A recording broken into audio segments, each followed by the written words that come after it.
Hello again everyone, and welcome again to one of my videos. And this time it's not going to be me who will be playing, but it's going to be another very good, well, I'm very shy, I know, but it's a very good Zerg player called DIMAGA.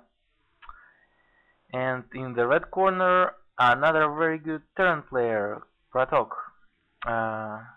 So let's unpause. Why I decided to show that match? Because frankly speaking, I don't have any good replays of me playing a Terran, and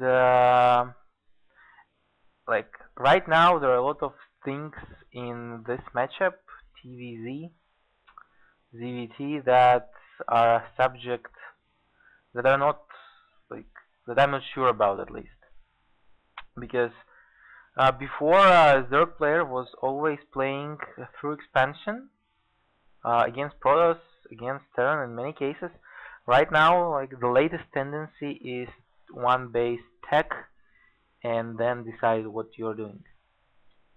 So the map is Blistering Sands, and in this matchup I consider this map to be an okay map, but if it's a ZvP, it's a very bad map for the Zerg player because of those rocks that can be easily taken off, meaning you cannot defend here.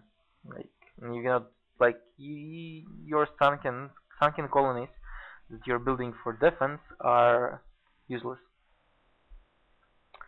So we see DIMAGA doing a 14 pull, and that's yeah, actually that was 15 pull, no, 14 pull, then extractor, then extra drones. And 14 pull is the most standard build that Zerg can have against Terran.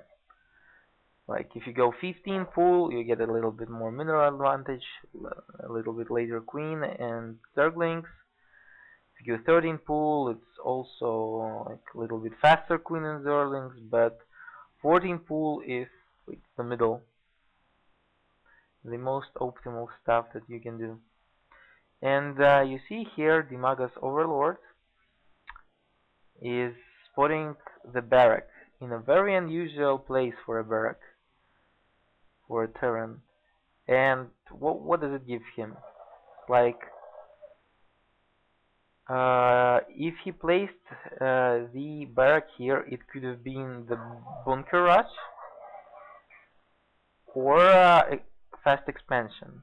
So since DIMAGA didn't expand himself, the bunker rush definitely is not a thing he should worry about. And look at that Overlord maneuvering. So let's bet he will die or not. He will die. No, poor Overlord. But that's war. Yeah, and BratOk is putting the second barrack to block off the entrance, and this is a typical BratOk build. I have played versus BratOk very recently on Lost Temple, and he was doing the same build, blocking off the ramp and expanding.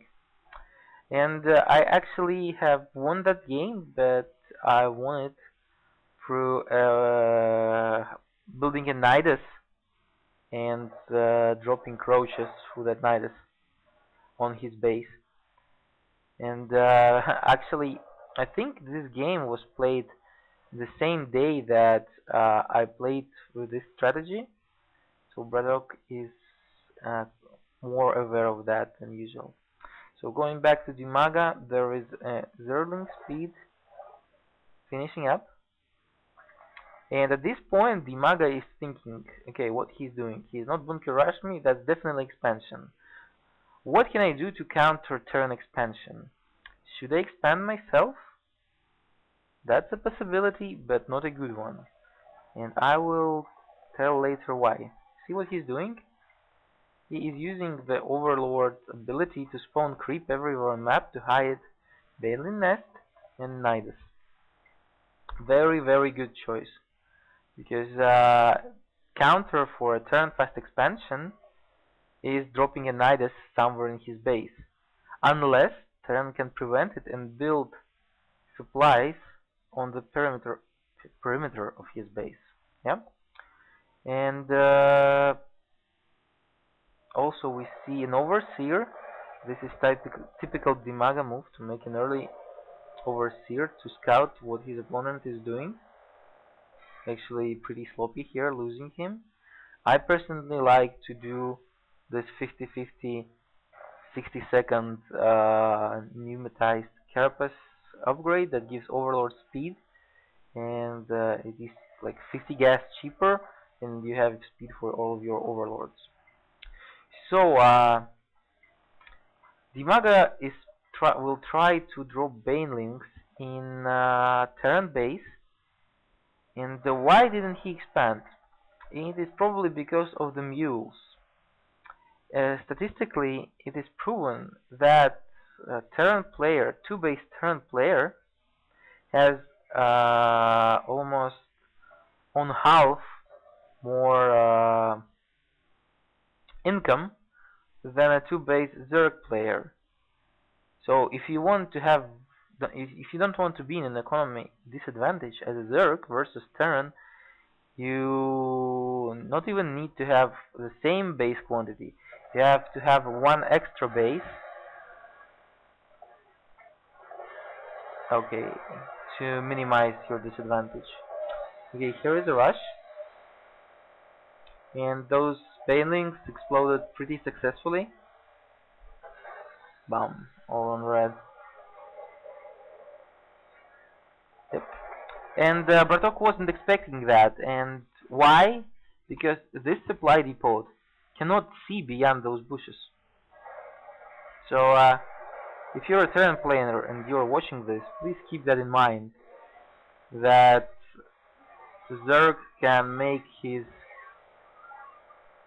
Nidus here and you won't notice it. And that's for all the Zergs out there to consider as well. Like, if you see this, here is a free Nidus for you. Terran won't notice this. And so we see how our friend DIMAGA successfully rushed the Terran, because though having 3 barracks, Terran invested highly in his economy, and you might have noticed that he had a quite an economy advantage, but he didn't have enough time to utilize it, and it's a GG. So that's one of ZvT that I was going to show you guys. I'll be sure to upload some later on, and please stay tuned. Thank you for watching, and goodbye.